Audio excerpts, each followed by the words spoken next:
기도하시겠습니다. 먼저 인정합니다. 하나님의 말씀입니다. 오늘 이 시간 선포되는 복음 진리도 하나님 앞에만 있습니다. 이 종을 도구로 사용하십니다.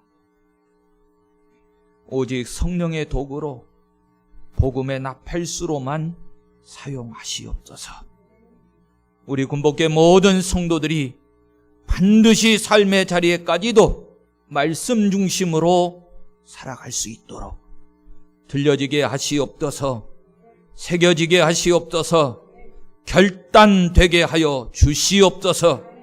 말씀하시는 분은 아버지 하나님이심을 인정하오며 우리 주 예수 그리스도의 이름으로 기도합니다. 아멘. 35장에 이르렀습니다. 엘리후의 책망이 계속되고 있는 것인데 앞장에서부터 이어왔던 문맥을 잠깐만 좀 설명을 드리고 가보겠습니다. 32장에서 엘리후가 왜 노를 바라며 일어서게 됐는가 라고 하는 것을 설명을 했지요. 연소하기도 하고 그래서 아무 말 없이 듣기만 했는데 나이를 먹었다고 의롭다고 하는 이들이 하나님의 참된 뜻, 복음의 진리는 알지 못하고 자기 중심에만 사로잡혀서 율법주의적으로만 말하고 있는 것이 너무 답답해서 일어나 내가 얘기하게 되었다. 이렇게 엘리후가 말하지요. 자, 그러면서 33장부터 전개되어져 가는 내용이 뭐였느냐면 제일 먼저는 하나님의 긍휼하심, 하나님의 은혜, 구원을 말합니다. 한마디로 하나님의 사랑을 33장에서 먼저 증거한 거지요. 여러분, 저나 여러분들도 하나님이 우리를 얼마나 사랑하고 계신지는 이미 들으셨지요? 잘 깨달아 알았을 줄로 믿습니다. 그런데 그 사랑만 붙잡고 살아가면 얼마나 좋겠어요. 그렇다고 하면 오히려 하나님의 공의의 심판이 찬송이 되고 감사가 될 거잖아요. 왜요? 하나님이 우리에게 베풀어 주실 상급이 크고 놀랍기 때문에 그렇겠지요. 그런데 현실은 그러지를 못하지요. 그래서 34장에서 하나님의 공의와 심판을 말하는데 오직 두렵고 떨리기만 했습니다. 자, 그러다가 이제 35장에 오게 되었는데 35장에서도 답답해요. 가슴을 찢을 수밖에 없는 내용들이 담겨져 있어요. 엘리후가 큰 틀 속에서 두 가지를 들어가지고 욥을 책망하게 되어지는데 그 첫 번째가 1절부터 8절까지에 담겨져 있는 내용입니다. 하나님을 섬기는 것이 무엇이 유익하냐? 라고 말하고 있는 이 모습에 대해서. 두 번째로는 9절부터 마지막 절까지 어찌하여 부르짖어도 응답하시지 않느냐? 이렇게 항변하는 것에 대해서 오히려 엘리후가 왜 이렇게 자기중심적이냐? 눈을 들어서 하나님을 보아라. 그러면서 책망을 하게 됩니다. 35장 제가 말씀을 묵상하면서 너무나도 저를 보는 것 같아서 가슴이 미어졌어요. 우리 성도님들에게도 가슴을 열고 이 말씀이 꼭 와닿았으면 좋겠다 하는 생각이 들었어요. 왜냐하면 우리의 신앙생활의 모습과 현실이 그리고 하나님을 향한 우리의 태도가 그대로 말씀 속에 그냥 녹아있는 거예요. 그런데요, 엘리후를 통해서 하나님이 말씀을 주는데 하나님이 얼마나 답답해하고 계신가 이것도 느껴지는 거예요. 전체적인 흐름을 짧게만 다시 한번 정리를 해드리면 1절에서 엘리후가 말을 이어 이르되 이렇게 시작을 하면서 그 중심 속으로 나아가는 과정이 그렇습니다. 3절에 범죄하지 않는 것이 내게 무슨 유익이 있겠느냐고 묻지만은 누가 그런다는 거예요? 욥을 향하고 있는 겁니다. 한마디로 저와 여러분들을 향하고 있는 거예요. 그러면서 5절에 그래? 그러면 그대는 하늘을 우러러 좀 보아라. 그러면서 왜 자기만 보냐? 왜 너를 바라보면서 너 자신도 하나님도 제대로 모르는 거냐? 그러면서 이제 좀 눈을 들어서 하늘을 보라는 거예요. 그러면서 9절에 사람은 학대가 많아서, 즉 고난과 핍박이 많아서 부르짖지만 오히려 그 부르짖음 속에도 정작 10절에 나를 지으신 하나님은 어디 계시냐고. 이 말은 하나님을 향해서 불평하고 원망하는 것보다 오히려 하나님을 인정하는 믿음이어야 하는데 그렇게 말하는 자가 없구나 그래. 한마디로 모두가 다 자기중심적으로 대하고 신앙생활하고 그렇게 불평을 널어놓는 것에 대해서 지금 책망을 하고 있는 겁니다. 그러면서 12절과 13절에 부르짖으나 대답하는 자가 없음은 헛된 것은 하나님이 결코 듣지 아니하시며 전능자가 돌아보지 아니하심이라. 그러면서 그 이유를 말합니다. 자, 그런데 함께 먼저 좀 생각해보고 가야 될 주제가 담겼어요. 부르짖으나 기도한다는 말이지요.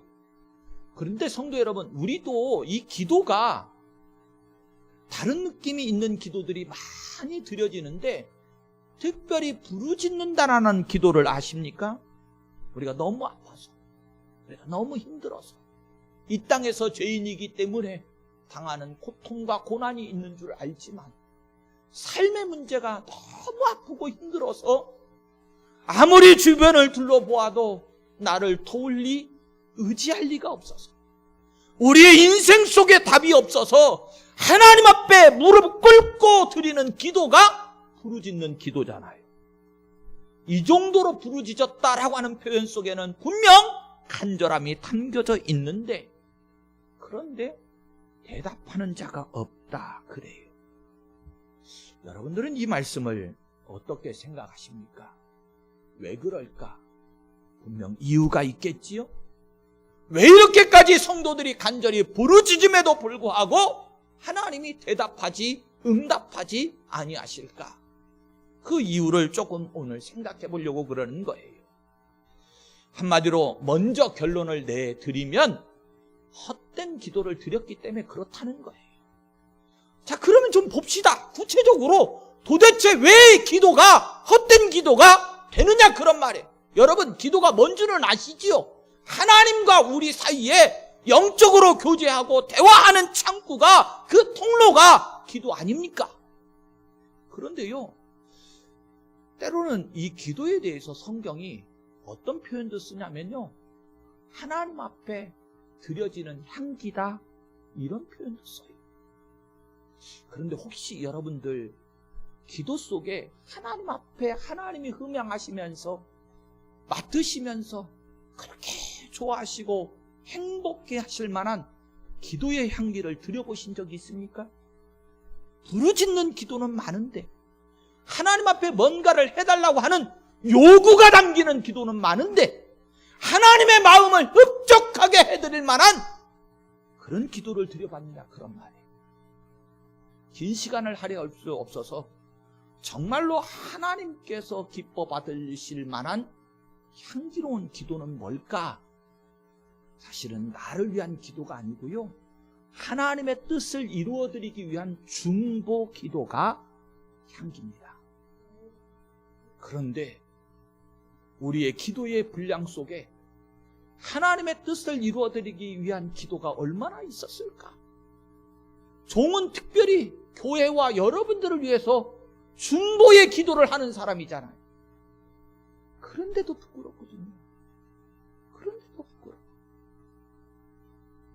그러면 이렇게 귀한 기도가 왜 헛된 기도가 되어지느냐? 어떤 경우에 헛된 기도가 될까? 구체적인 거를 나열할 수 없어서 본질적인 것만 먼저 오늘 얘기를 하려고 합니다. 무엇보다도요, 하나님을 모르고 기도하기 때문에 나 자신도 모르는 거고요, 하나님도 모르고 나도 모르는데 어떻게 그 드려지는 기도가 올바른 기도겠어요? 헛된 기도일 수밖에 없겠지요. 예를 좀 들어 설명을 해야 되는데 장황하게 설명하지 않겠습니다. 그냥 간단하게 정리하면, 하나님은 왕이시지요. 왕 앞에 우리가 나아가서 뭔가 왕에게 보고도 하고 왕에게 바람을 아뢰기도 해요. 왕을 아련하고 있는데 우리의 태도가 왕을 왕으로 인정을 안 해요. 왕이 어떤 위치와 신분을 가지신 분인지 깨달아 알지 못하고 함부로 행동을 해요.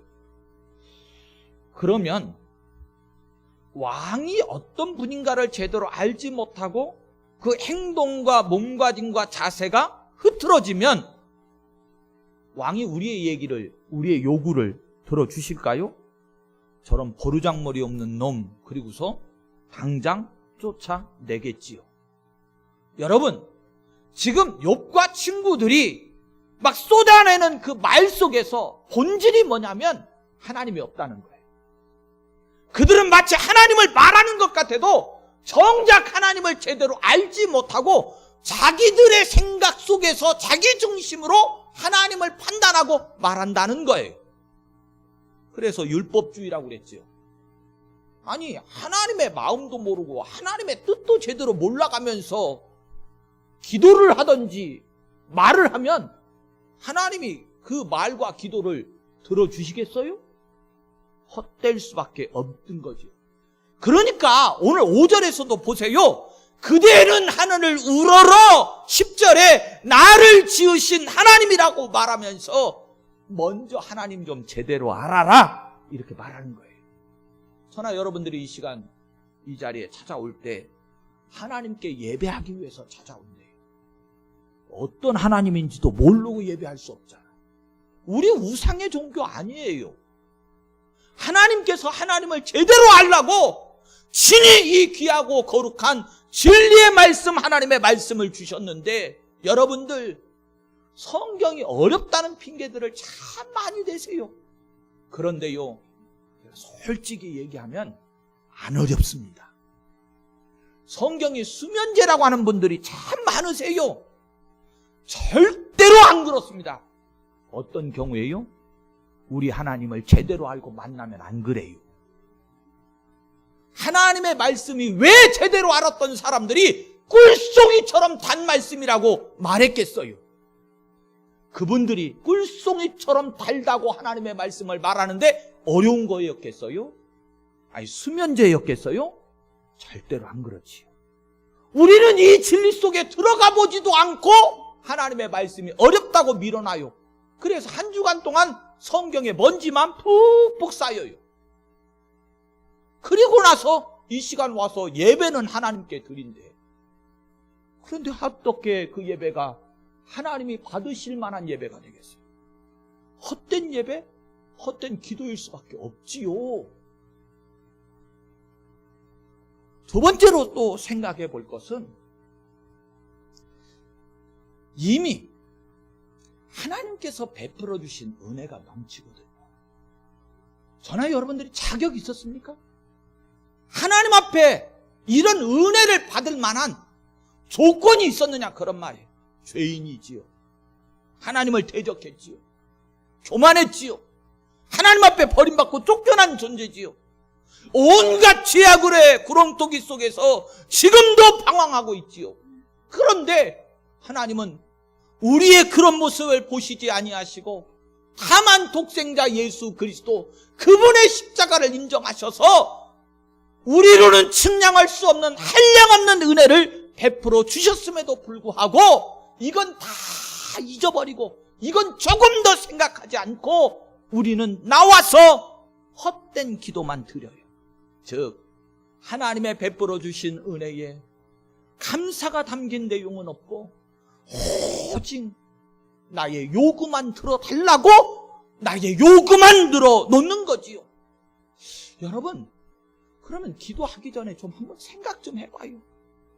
하나님께서 이미 우리에게 베풀어 주신 은혜가 있잖아요. 선물이 있어요. 오늘 학생부에서 그것을 나누는데 사실은 좀 1시간, 2시간 딱 나누고 싶은데 아니 저한테 학생부에서 주는 시간이 10분, 15분밖에 안 돼요. 그래가지고 짧게 전하려니까 이 가슴만 속이 터져. 여러분들은 좀 어떠세요? 많이 듣고 싶으세요? 거짓말 좀 하지 마세요. 11시 딱 55분만 들어가면 몸이 다 뒤틀려요.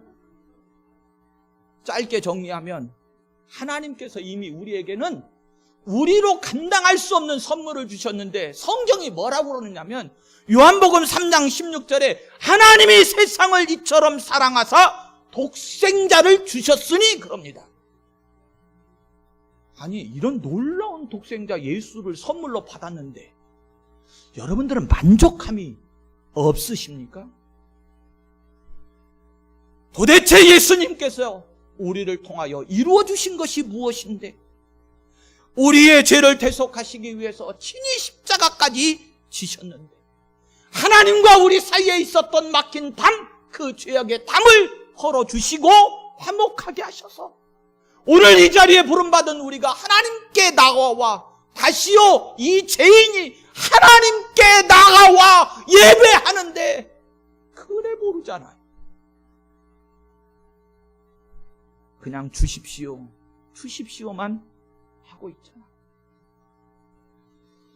바울 사도가요 기도를 하는데 어떻게 정리했는지 아십니까? 빌립보서 4장 6절에 그래요. 너희 구할 것을 감사함으로 하나님께 아뢰라. 다시요, 우리가 기도가 헛된 기도가 안 되려면 먼저 바울 사도가 뭐라고 말한다고요? 너희 구할 것을 감사함으로 하나님께 아뢰라. 감사가 없는 기도요, 요구만 있는 기도요, 그러니까 헛된 기도가 되고 응답되지 않는 거예요. 세 번째로는요, 일단 저에게부터도 문제고 우리 성도님들도 좀 깊이 생각하셔야 될 내용인데 어떤 공로나 보상의식 속에서 하는 기도가 헛된 기도가 됩니다. 뭐라고 표현을 해야 될까요? 보상, 뭔가를 해서 받는 거잖아요. 내가 뭘 했으니까 하나님 이것 정도는 해주셔야 되는 거 아닙니까? 이런 거지요. 공로의식이라는 게 뭐예요? 나 그래도 우리 군복교회의 역사고 창립 멤버고 등등등 다 임원이고 뭐 당회원이고 등등 찬양되고 뭐 해가면서 내가 하나님 앞에 이런 거 했지 않습니까? 이런 뭔가 자기중심적인 공로의식, 보상의식에 사로잡혀가지고 하나님 앞에 당당하게 요구하는 자세와 태도, 내가 이렇게 했으니까 하나님도 나한테 이렇게 해주셔야죠, 이런 거 말이에요. 이게 얼마나 철저하게 자기중심적 기도이고요, 헛된 기도인지 몰라요. 긴 시간 할 수 없으니까 이것도 빨리 정리할게요. 예수님께서 뭐라고 한 줄 아십니까? 우리의 기도를 이런 기도 드리지 말고 마태복음 6장 33절에 너희는 먼저 그의 나라와 의를 구하라. 그리하면 이 모든 것을 너에게 더하시리라. 아멘. 이제 기도를 아셨습니까? 짧게 정리했어도 지금까지 우리가 드렸던 기도의 태도와는 너무나 다른 것들을 확인해 보셨으리라 생각합니다. 다음에 기도에 대한 내용을 오후 예배 때 한번 잘 정리를 해서 여러분들하고 하고 깊이 있게 나누겠습니다. 오늘은 이제 욥기서라고 하는 이 성경을 우리가 쭉 살펴가면서 강해적으로 살피고 있는 거니까 조금 진도를 나가고 시간이 되면 55분 정도 지나면 벌써 몸이 틀어지니까 제가 눈치껏 봐서 끝내겠습니다. 1절에 엘리후가 말을 이어 이르되 그대는 이것을 합당하게 여기느냐 그럽니다. 합당하다라고 하는 것은 논리를 말하는 거지요. 그러니까 우리가 가지고 있었던 생각들, 우리도 논리적인 생각을 하잖아요. 뭐가 합당한지 아닌 줄 안다, 그런 말이죠. 너는 지금까지 네가 지금 얘기하고 있는 것이 합당하다고 생각하느냐? 이렇게 말을 하면서 끄집어내는 거예요. 하나님께서요, 이 욥기서에 보면 처음 등장하셔서 하시는 말씀이 어디에 나오냐면 38장 2절에 나옵니다. 38장에 가면 이제 드디어 하나님이 등장하시거든요. 근데 그때 처음 하시는 말씀이 뭐냐면 무지한 말로 생각을 어둡게 하는 자가 누구냐 그래요. 한마디로 합당하지 않는 말을 하고 있다고 꾸짖는 거지요. 그러니까 너희의 지금까지 한 말들이 하나님 앞에서 절대로 도저히 합당하지 않다, 옳지 않다, 이런 말씀이에요. 자, 그러면서 이 합리성, 우리가 가지고 있는 이 이성적 사고도 합당하지 않다라고 하는 것을 전제로 하면서 합리적으로 생각하자, 이렇게 전제를 하면서 2절부터 이렇게 나가지요. 그대는 그대의 의가 하나님께로부터 왔다는 말이냐? 그대는 그것이 내게 무슨 소용이 있으며 범죄하지 않는 것이 내게 무슨 유익이 있겠느냐고 묻느냐? 이렇게 말해요. 이게 무슨 뜻이냐면 오늘 말씀에 보면 이제 하나님이라고 하는 존재와 나라고 하는 존재가 함께 등장을 하는데 계속 그대는 욥에게 하는 말입니다. 그대는 이렇게 따지고 묻는 건 뭐냐면 하나님을 등장시키면서 당신이 하나님을 정말 알기는 아는 겁니까? 모르지요. 자신의 주제도 제대로 파악하지 못하고 있는데 도대체 지금 당신이 하나님 앞에서 쏟아내놓는 말들이 무슨 유익이 있겠습니까? 이런 거예요. 욥은 지금 이렇게 항변하고 있는 겁니다. 앞에서 친구들과 대화의 속에서는 우리가 확인해보지 못했던 내용을, 왜요?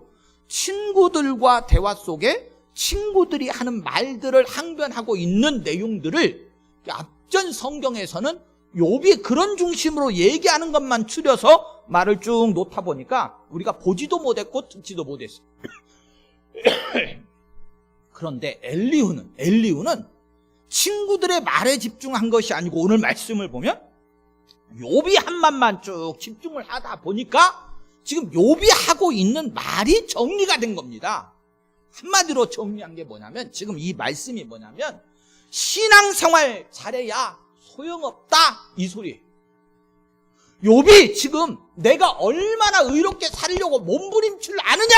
그런데 나 이렇게 고난당하고 있지 않냐? 한마디로 내가 신앙생활 잘하려고 하나님의 자녀답게 살려고 얼마나 몸부림칠 아느냐? 그런데 내가 지금 이런 고난을 당하고 있는데 무슨 소용이 있느냐? 이렇게 지금 욥이 말하고 있는 거예요. 그럴 때 엘리후가 하는 말, 네 의가 지금 하나님으로부터 온 의냐? 하나님과 견준 거냐? 너 중심으로 너 이름 내려고 너 잘났다고 그렇게 살려고 한 거지 그게 하나님 앞에서 한 의냐? 이렇게 꾸짖는 거예요. 그러면서 사람이 34장 9절에서도 그랬어요. 사람이 하나님을 기뻐하나 무익하다 하는구나. 욥이 그랬단 말이죠. 이렇게요, 욥마저도, 그러니 우리는 두말할 것도 없지요, 철두철미하게 이렇게 계산적입니다. 너무나도 자기중심적인 거예요. 이게 근본적으로 잘못됐다는 거예요.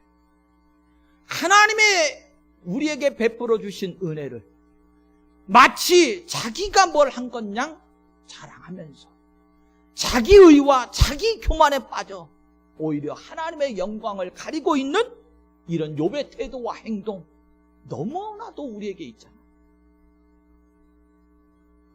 그러면 인생들이 욥마저도 왜 사람들이 하나님을 섬기는 것이 헛되다고 하는가?